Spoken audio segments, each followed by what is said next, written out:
Welcome to FoundersGyan, where each week we bring you the story of an inspiring startup and the founder behind it. This week we have a great guest on the show. His name is Mr. Seshadri Krishnan. He's one of the co-founders of Trip38, that is TRIP and then 38.com. This is a startup that aims to be your personal travel assistant and help reduce the stress of business travel. We had a great time on the show, and Sesh, as Seshadri is commonly known amongst this circle, does a lot of work for startups. So be sure to check out the show notes at www.foundersgyan.com/EP09 to get his contact details. Also starting this week, we have a new feature called the Top Podcasts. You can check that out at www.foundersgyan.com/top, where the most listened podcasts are updated on a regular basis. Now, onward with the show. Seshadri, welcome to the show. It is so exciting to finally have you on air. Seshadri, a BITS Pilani graduate, started his career at Wipro and later worked at Sapient. Most recently, he was the Chief Product and Technology Officer for Groupon in Bangalore. Previously, he had started another travel tech startup, iVinsa, a trip planning and experience provider. I'm super pumped and excited to meet somebody like you and have you on air. Thanks a lot for taking time out of your busy schedule to share your knowledge and wisdom with our listeners. Welcome to the show. Pleasure to be here. Seshadri, can you tell us a bit more about your journey and background before Trip 38? So, as most of the entrepreneurs in India of the recent past, I've been a corporate myself, used to work for primarily consulting and services company. My last job before the bug bit me was, I was heading the travel and retail vertical for UK and Europe for Sapient. But always wanted to do something on my own. So after like 15 years in corporate life, frankly, I just decided, one morning, I'm going to do something now. While the process took time to get out of the organization at senior level, it was difficult, but the process of thinking about doing something was always on. So then when I quit, like anyone else, didn't know what to do, didn't understand the entrepreneur ecosystem. 5 years back, there were not even accelerators available. And travel in India is something which I did not know. So for me, the journey was, let me just get out of corporate life completely, give myself 3 to 6 months, and then start learning everything about what I'm going to do.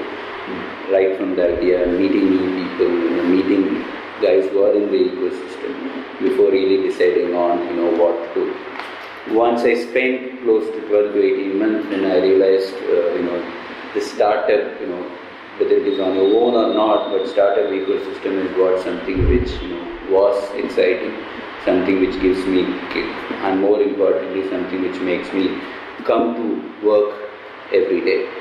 So I would put my professional journey in 2 parts, say 15 years of being in corporate life, 5 to 6 years in the startup, both as an entrepreneur as well as being part of other startups. Okay, that's great. So if I understand what you're saying correctly, when you quit your corporate job, you did not already have an idea. You just quit and then kind of came up with your previous venture, right? The iVinsa, right? So is that correct? You just quit and then decided after talking to people and stuff like that what to do? Yes, I gave myself 3 months to come with an idea and a sort of an execution plan. But one of the most important things which I got, I was meeting people, like across the spectrum. Somebody could be an investor, somebody could be a mentor, somebody could be a fellow entrepreneur, part of various networking events. And I'm talking about 5-6 years back, but there were not many networking events unlike today. Right. So for me, 3 months, get an idea, get some kind of shape to that idea, but more importantly, really learn about what works and what doesn't work. Okay, brilliant. So can you give our listeners an idea of what exactly is Trip 38, and more importantly, how did you come up with this whole idea in the first place? So if you really look at what Trip 38 does, it's a travel management app for business travelers. So the problem we are solving is, really make sure every support you need once your basic ticketing is done is what Trip 38 stands for. Mm-hmm. And ideally for a business traveler who doesn't have a lot of time, need the support in terms of get your boarding pass on your phone, give you what is there in the airport, help you along everything which a traveler needs. Just to give you some history on how did we arrive at Trip38, my other two co-founders, especially Niranjan, comes from 2 decades of travel experience. This is his third startup. He was a co-founder of Wire.com and then Magic Rooms. The other co-founder is a CTO for Magic Rooms. So for all of us, this is our second or third startup. Right. So 18 months back when we started ideating, while Trip38 as a problem was probably there, but we didn't get there. But 2 criteria we gave it ourselves. One is it has to be mobile. I wouldn't even say mobile first. We said mobile only. Okay. Second, how do we really look at solving a problem which is beyond India? In the sense, can this problem, manifest itself to somebody who's, say, traveling in the US? So for us, it was more about, are we solving a global problem? Second, can it be accessed only through mobile, not necessarily a website having a mobile presence? So these are the 2 criteria we kept. And within the travel, if people who have spent time in the travel, as either as an investment opportunity or even as a startup, one thing you will get to know is there's a lot of action around search, discovery, like the TripAdvisors of the world. Several formats have actually come in India, which really makes sure you find a place to go, you find a hotel to stay, etc. Right. Second is the booking, which is where the cheapest flight, cheapest hotels. So that's where all the OTAs, which is the online travel agents, come in. Third is what we call it as post-booking, which means once you have done the booking, how do we really make sure your journey itself as a trip, is very, very seamless. So that's how, the whole idea evolved. So we looked at 2 criteria and then looked at this space and see how do we really want to really do. Because we didn't want to be the 150th company in the OTA space. Right. And frankly, in the search and discovery, I don't think globally, except few exceptions, people have really figured out in terms of making it, scalable. So then the choice is, if you want to be in travel, we did look at other outside travel opportunities like retail, etc. And we said, if travel is what we are passionate about, and if there is still an opportunity to really solve, why don't we really go and spend more time on it? Okay. And then, like any other startup, 2 months, 3 months, really focused on understanding the space, figuring out who's doing what globally. Since we said mobile app, we alone would have looked at more than 150 apps doing different parts of this, problem. So that gave us a lot of insight into who is doing what and how do we really craft our position. Okay, excellent. And the name Trip38, what does the number 38? We always get asked this question either in the beginning or in the end. Okay. We wanted to have 6 letters because anything more than is difficult for people to remember. Okay. And being in the travel space, trip kind of, this. Right. So we tried multiple names. We couldn't get, even the spelling mistake was taken. So we couldn't really get the correct this time. Right. Our office in Jayanagar was on 38th class. Okay. So we said we will call it as Trip38. Okay. Okay, cool. That's a nice story. And obviously, all 3 of you were in the travel space in some form or the other. So you were able to have a very precise vision of the kind of problem you wanted to solve. Not maybe a precise vision, but you had a fairly general idea. But for, let's say, our founders out there who are listening to this, what would be maybe your advice that you would give for them to come up with a winning idea? Let's say they don't have a winning idea, but they want to do something on their own. They don't want a corporate job. They want to start something on their own. What would be your advice? How do you come up with a good idea? So, to me, ideas are not everything. So, there is we all know Flipkart is not the first e-commerce company in India. Right. So, idea alone doesn't define your success. But if I have to offer some inputs rather than an advice, I would say, and we all have the tendency, when if you look at a successful startup, invariably some of them would say, hey, I was going through this issue. Then if I am going through as an individual, could be in travel or financial or education, then it is likely maybe 100 million people out there would have it. Right. Which may or may not be true. So I always tell people, do not actually invent problems. Do not assume what you are going through everybody will have. It may or may not happen. So right. Spend little more time on, really the problem what you are solving. Second, it is unlikely, and we see a lot of entrepreneurs say the so-called blue ocean strategy, hey, I'm doing this and I'm actually combining this. Right. Famous, this when people say I am the Uber of X. Yeah. So to me, it's fantastic because it helps you to actually communicate what you do. Right. But you have to really go back and still think and spend more time. Is this the problem really out there which is waiting to be solved? So to me, it is about don't try to impose your problem thinking that it is about hunger. Second, very, very importantly, be dispassionate about the idea itself. Don't get wedded to it. And more so with technology, and I'm a techie myself, we all get excited about solving from a product point of view versus how do we really look at the problem. Right. So to me, it is easier to say I'll probably put a bunch of screens, I'll probably develop a mobile app, versus fundamentally, is there a real need actually to be solved? So one of the things which I used to tell people, if you can explain what you're solving to your grandma or anybody who has no idea about technology, at least half the battle is won. Okay, that's fantastic advice. I'm sure that would really help our listeners out there. So the next step is, okay, let's assume that one of our listeners out there has an idea and he or she has validated it and knows that there really is a need to solve such a problem. So what would you suggest should be the next step that the person needs to take in order to move from just an idea into a reality? What should be the creation process like? So along with the idea, make sure you have a team. So to me, if you ask any early stage investor, so two ways of looking at it. Say, I'm going to have my own idea. It's a lifestyle business, not looking for funding, institutional funding. Right. Then obviously some of these questions which startups get asked don't really arise. Right. If I am looking for a scalable business, I want institutional funding, then the most early stage investors look for is team. They might even say 20 things if you ask them what typically investor would look for. They'll simply say it is all about team. So along with it, make sure you have a solid team. And how do you really find? Because personally, I do not believe in doing a dating, trying to get a co-founder, etc. Right. So make sure there is a relationship which goes beyond the startup. Because at the end of the day, both 3 of you or 4 of you are going to work together for the next 3 years or 4 years. Right. Make sure you like that person. Right. Second, make sure there are complementary skills coming. Right.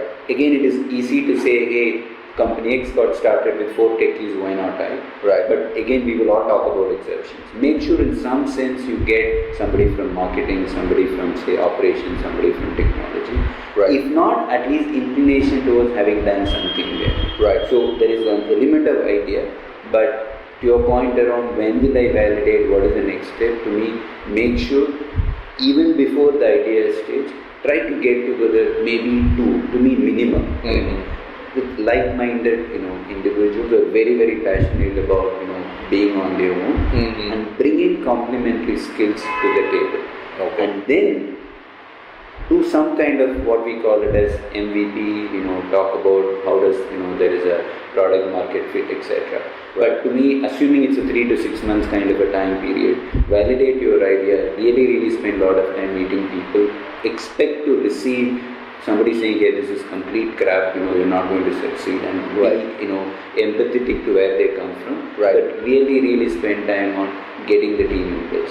Okay, excellent advice, Seshadri. Next, I just want to ask you a bit of a personal question. So we all hear about founders sacrificing family time to make their venture a success. Can you tell us a bit more about your own family life and how you manage to balance between business and family? That's a fantastic question. I think my wife, has been a professional, herself, and we have a daughter who is 8 years old. When I was personally deciding myself, to actually be an entrepreneur, while she knows about it for many years. So while I was little, I would say, biased towards trying to do something on my own, I also did some kind of a cash flow to make sure, if I'm out of job, right, not expected to earn in the near future, how will it really impact your cash flow? Can you really live the same lifestyle, if not, better? Right. So that was my own validation, saying that, I'm taking a risk, but the risk worth taking. Second, to me, which is much more important, is complete support from the spouse, which is to me unqualified to say, what, at the end of the day, you're going to do something on your own. Right. While as a family, we might do some sacrifices, could be material, could be emotional, but at the end of the day, there are a few things which you cannot get in the initial stage of the entrepreneurial life cycle. But that is only one element. The second is also, they completely, trust you. You are doing it of course, for you to feel great about it, but there is also an element of, if this is going to take a few years, right, I'm willing to really support, right, rather than trying to say it's going to be 2 years or 3 years.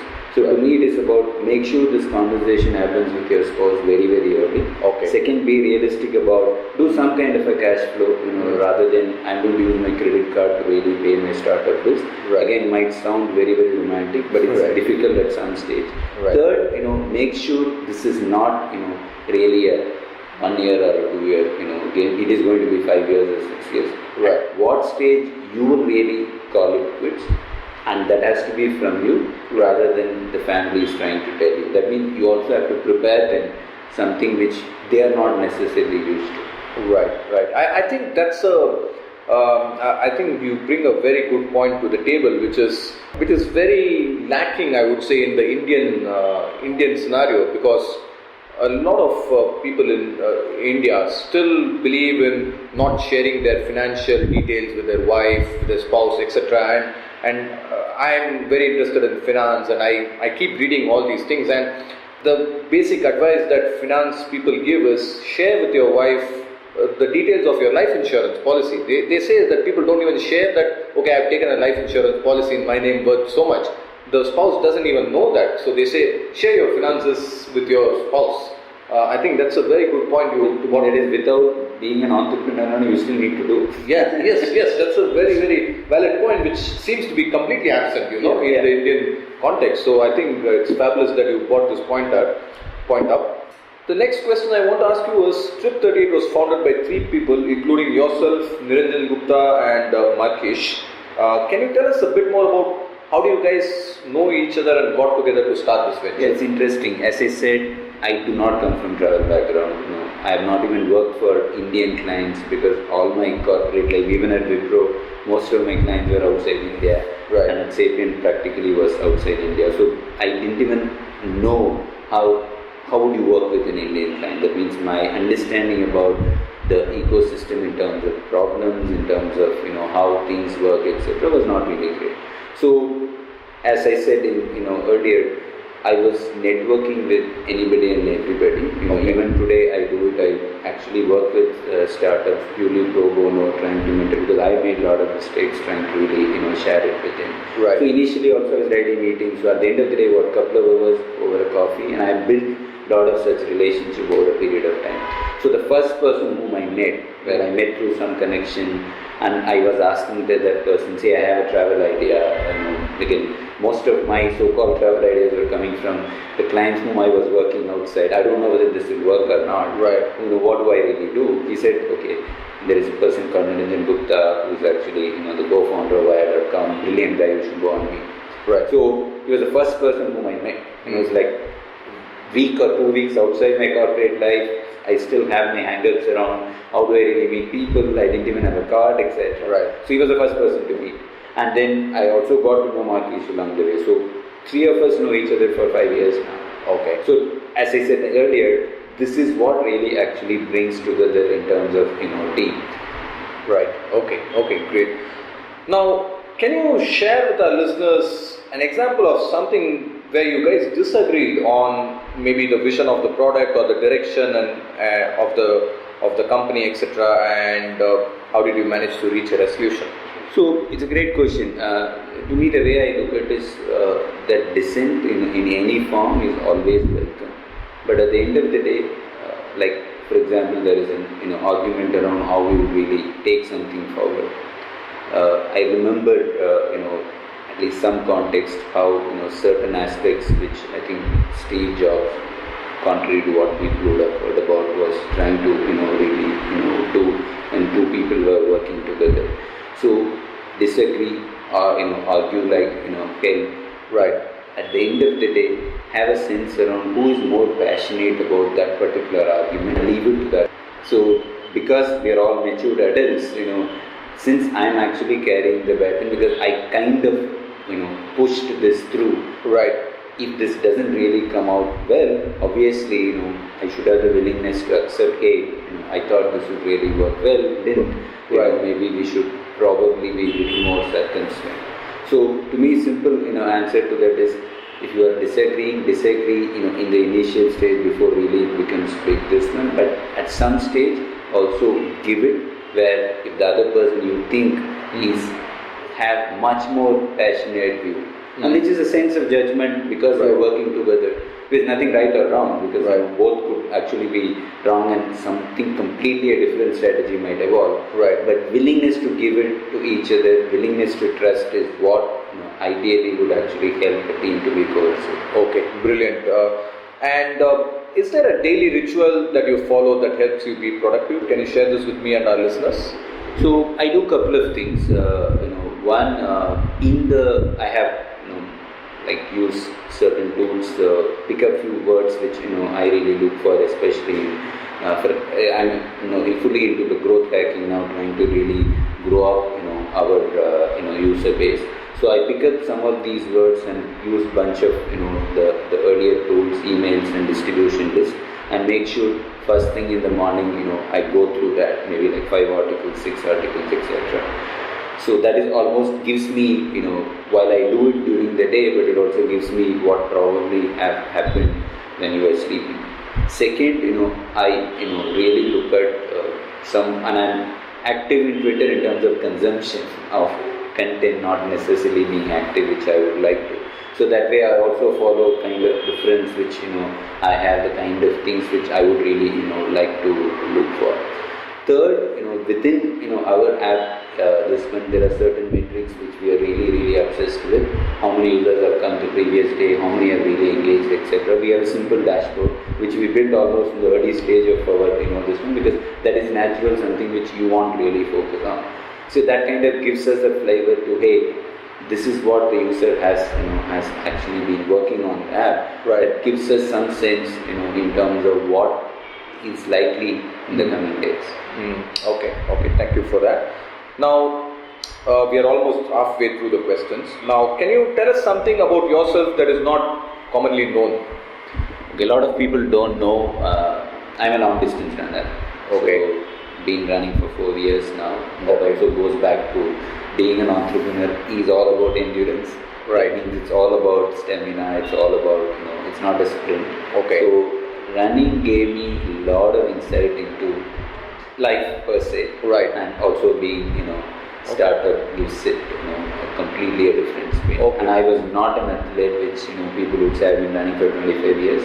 So my first run, I could not even run a kilometer. Right. Today, I can run for 21, not the greatest, but I can confidently run 21. So that is what not many people, know. Okay, great. And when was the last time you ran? I did the TCS 10K here, and there is one next month in Kaveri Trail, which I am doing half marathon. Okay, good luck with that. Thank you. Now, given that there's a lot of pressure in startup in a startup environment, where do you personally get your inspiration from, and what would you advise our listeners to do in order to get some form of inspiration to keep going on a daily basis?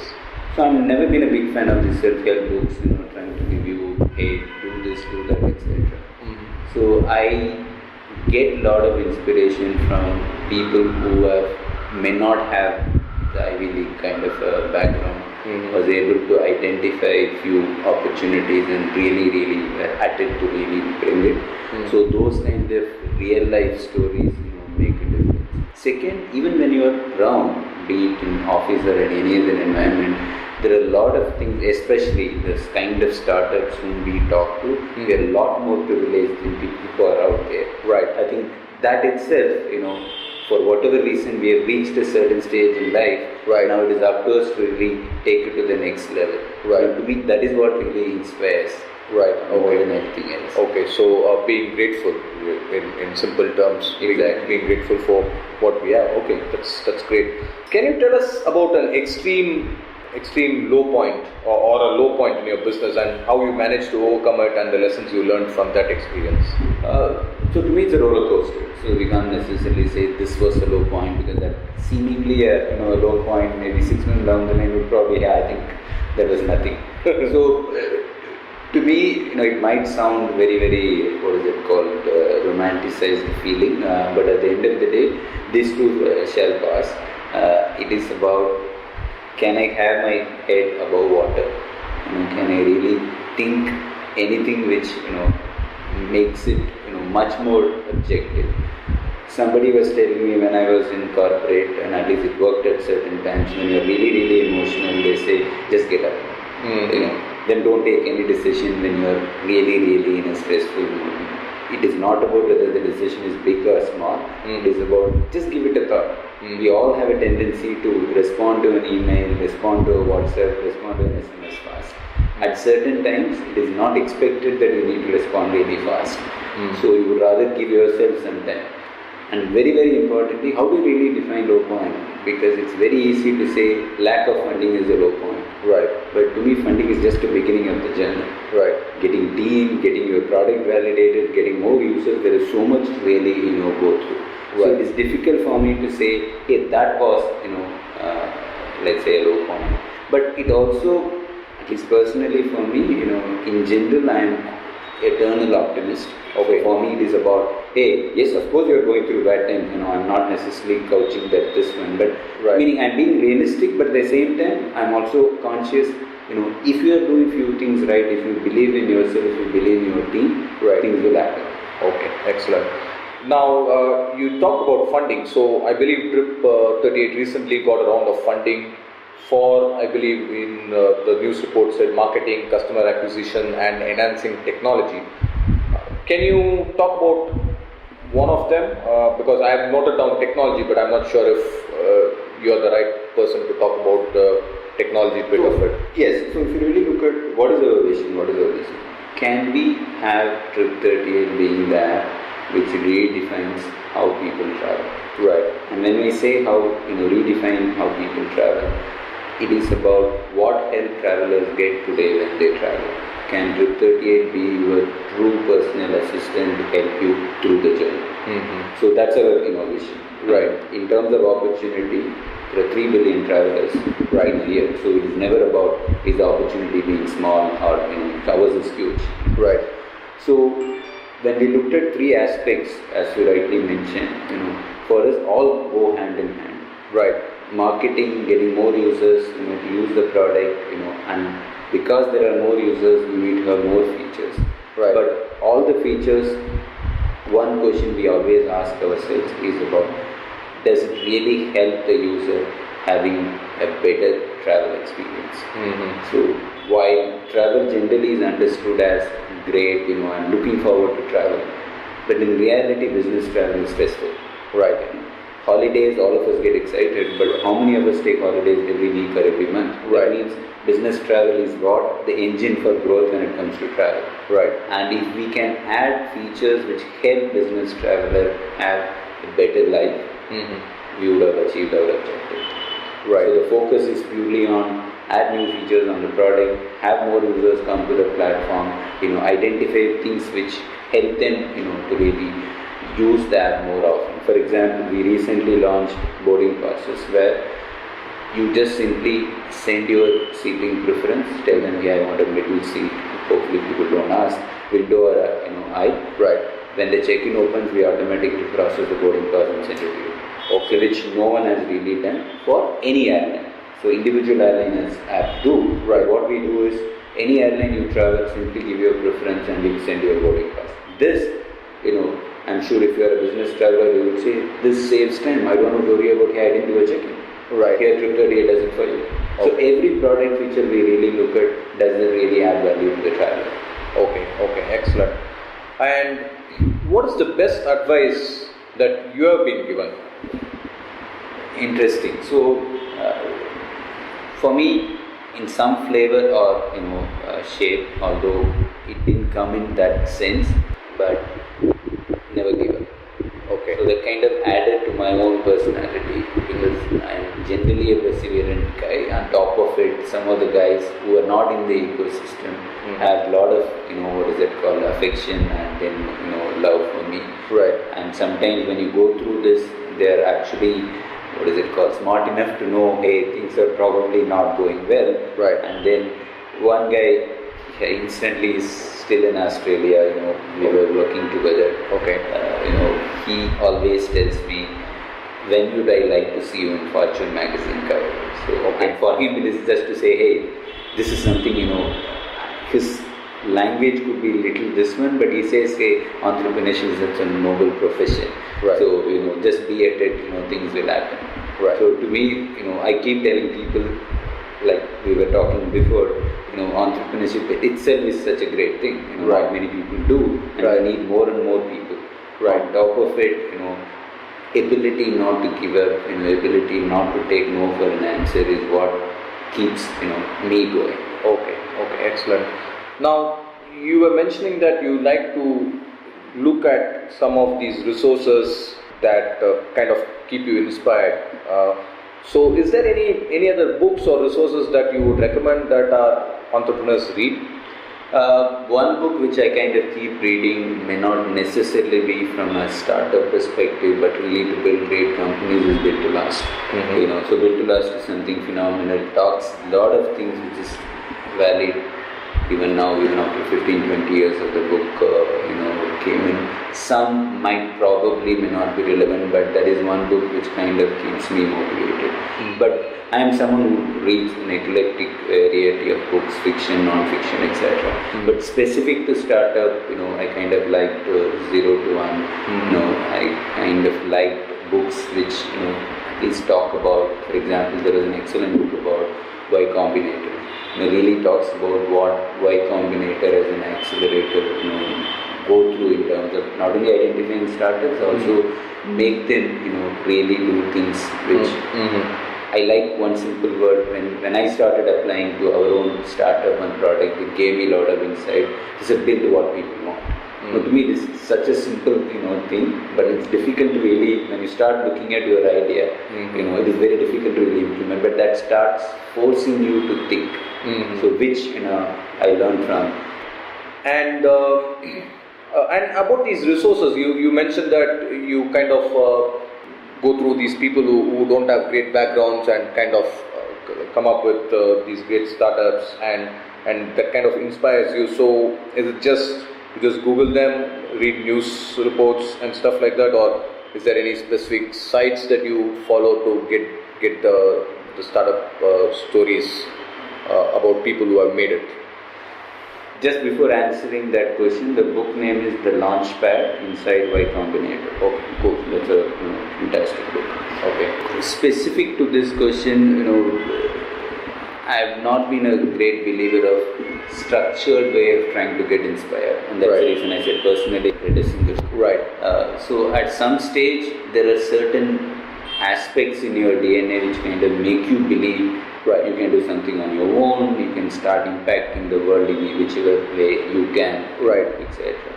So how do you get inspired? There are a lot of things which is out there in the world which comes in news and other forms which kind of keep you, motivated. Right. So it's hard for me to say I'm actually inspired at this particular level and I keep looking for it. Right. Because there are certain things which you do not have, and especially your own self-confidence, being very assertive, etc. Right. It is highly difficult for you to be an entrepreneur because there is absolutely no one else who is going to push you. Right. So to me, I ask people whenever they shift from corporate to this one, I ask them this question very, very clearly. You may not know the answer.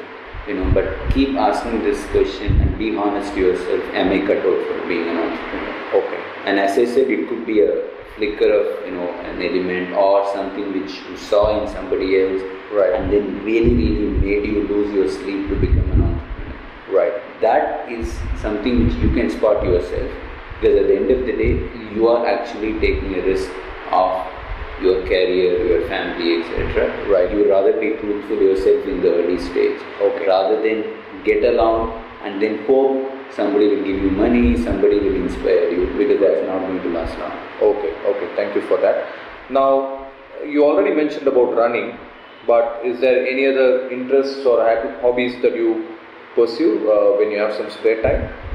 As I said, I read quite a bit, which across, both in English and Tamil I read fairly, well. And I've recently started doing yoga. Okay. Again, I've been so selfish because, even the yoga instructor, I was saying if it can help me run better, then I would do it. Right. Now I've started doing cycling because, again, going back to how it can help me run better. Okay, excellent. Now, based on the lessons that you have learned in your journey in Trip38 so far, is there anything that you would have done different in hindsight? A lot of things. It's difficult to say this is one thing which we could have done better. So if I had to pick up, say, 2 or 3 things, I would say at certain points in our career or in the journey of being a startup, while 3 of us were excited, we could do a lot of things on our own.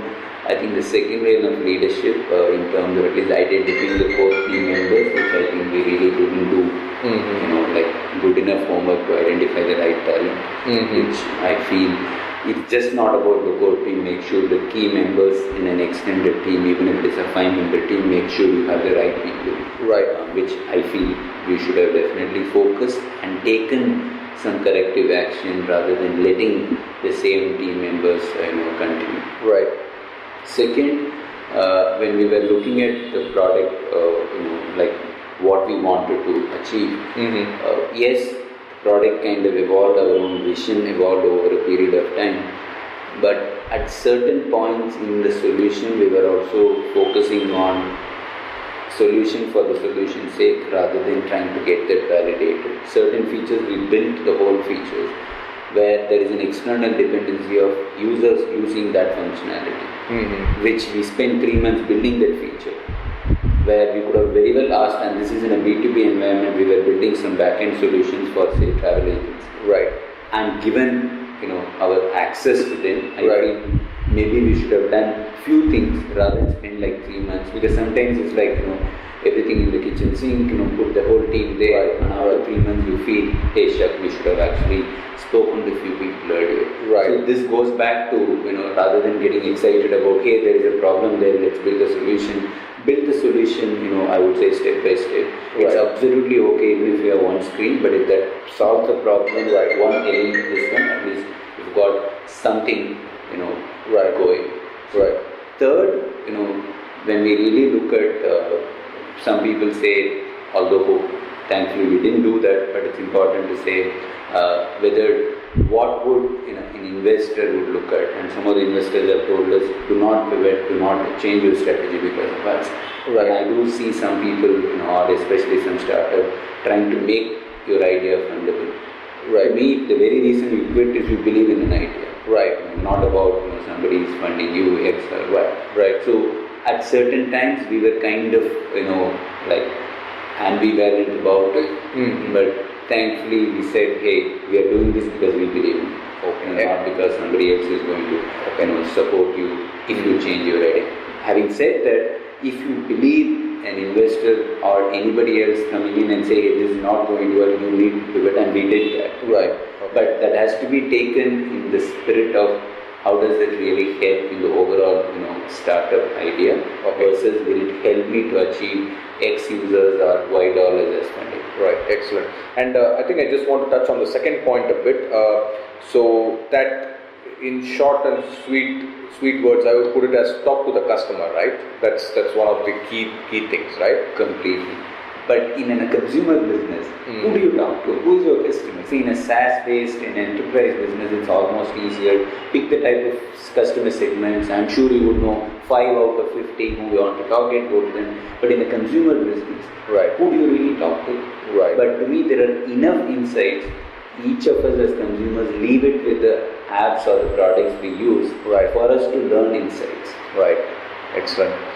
Okay, I just have one final question, but before we get to that, how can our listeners get in touch with you? Are you active on Facebook, LinkedIn, Twitter? What's the best way to reach? reach you? So LinkedIn, Seshadri Krishnan, Trip38, you will find me, and Twitter handle is Sesh. As I said, I do a lot of content consumption, not necessarily being active, but these are the two ways, fairly easy to reach out. Okay, excellent. So before we move on to the final question, I just want to take the time to acknowledge and thank you for sharing your knowledge to myself and our listeners. I'm also very grateful for the value you are adding into the startup ecosystem and helping companies make business travel stress-free for their users, because I know I've traveled a lot and I had to do everything, right from booking tickets to hotels to, I know it's very stressful. So a lot of people here have it much easier, but I still know that it's stressful. So thank you for that. And with that, we'll move on to the final question. So if there is one gyan that you could give our would-be founders, what would that be? I think, as I mentioned earlier, it is all about perseverance and nothing else. Okay. This is a long, journey. Okay. Endurance is what it really, gives you that this one. So don't give up. Okay. Excellent. Thank you so much, Seshadri, for your time, and it was a real pleasure chatting with you, and wish you continued success in your venture. Thank you. Thank you very much. There you have it, folks. Thanks for tuning in. I hope you enjoyed this episode as much as we did in producing this. Head over to www.foundersgyan.com/EP09 to check out the show notes. This contains all the resources that Sesh mentioned on the show, as well as his contact details. Also, be sure to share this on Facebook, Twitter, etc. using the nifty icons on the show page. Also, consider subscribing to the show via iTunes, RSS or Stitcher Radio to get notified of new releases, which is every single week. We would also appreciate a review on iTunes or any bouquets or brickbats on the comments page of the show. I'll see you all next week with another great entrepreneur, another great show. There's also likely a contest coming up, so stay tuned for more details on that. You know what time it is. It is time for action. I hope you got inspired and take action today. Thank you very much once again.